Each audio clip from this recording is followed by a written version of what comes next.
I am Dr. Aditya Gupta. I am the Chief Neurosurgeon at Artemis Hospital in Gurgaon. तो आज हम बात करेंगे हेड इंजरी के बारे में, जो कि बहुत ही इम्पॉर्टेंट प्रॉब्लम है। और एक एस्टिमेट है कि इंडिया में अप्रॉक्सीमेटली हर साल 10 लाख लोग अपनी जान गंवाते हैं हेड इंजरी से। देखिए, हेड इंजरी एक ऐसी प्रॉब्लम है जो कि एक किसी भी फैमिली को डेवस्टेट कर सकती है। यूजुअली इसमें जो हेड इंजरी में इन्वॉल्व होते हैं ये यंग पेशेंट इन्वॉल्व होते हैं। Usually accident high speed accident होते हैं। और पेशेंट्स का अगर हम एक अंदाज़ा लगाएं कि इंडिया के कंपैरिजन अगर रेस्ट ऑफ द वर्ल्ड से करें, तो अगर 100 केसेस हेड इंजरी हैं, उसमें हमारी कंट्री में उसका फेटेलिटी रेट थोड़ा हायर साइड पे रहता है, क्योंकि पेशेंट को हॉस्पिटल तक पहुंचने में ज़्यादा टाइम लगता है। कई ऐसी लोकेशंस है जहां से हॉस्पिटल पहुंचने में बहुत लंबा टाइम लगता है। कई प्राइमरी केयर सेंटर्स हैं जहाँ पे पूरी फैसिलिटीज़ नहीं हैं, तो प्रॉपर किसी न्यूरो सेंटर में लाने में और भी टाइम लगता है।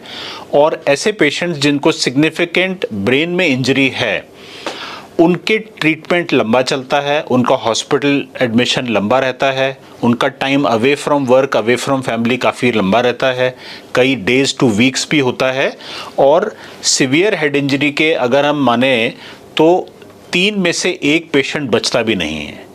सबसे इम्पॉर्टेंट बात यह है कि ब्रेन टिश्यू एक ऐसी टिश्यू है जो कि बहुत प्रेशियस है। एक बार ब्रेन टिश्यू डैमेज हो जाती है, वो रीजनरेट नहीं होती, रिप्लेस नहीं होती, वो अपना फंक्शन लूज़ कर देती है।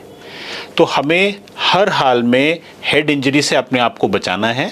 इसके लिए बहुत सारे तरीके हम इस्तेमाल कर सकते हैं। फॉर एग्ज़ाम्पल, सबसे इम्पॉर्टेंट है कि हम ट्रैफिक रूल्स को फॉलो करें। दूसरा इम्पॉर्टेंट है कि जहाँ पे हम कार से या हाई स्पीड व्हीकल से जा रहे हैं वहाँ पे करेक्ट लाइटिंग हो, हम रोड की कंडीशन पे ध्यान दें और अपने आसपास की ट्रैफिक की कंडीशन पे ध्यान दें। अगर आप 2 व्हीलर में हैं तो बहुत ही ज़रूरी है कि आपका हेलमेट होना चाहिए। आजकल 2 व्हीलर्स में हम कई जगह देख रहे हैं कि साइड व्यू मिरर ही नहीं इंस्टॉल्ड है। तो देखिए, ये जो बेसिक ट्रैफिक रूल्स हैं, नॉर्म्स हैं, रेगुलेशंस हैं, स्पीड लिमिट हैं, उनको हमें फॉलो करना चाहिए। और हेड इंजरी का सबसे बेस्ट ट्रीटमेंट एक ही है कि हम उसको प्रिवेंट करें।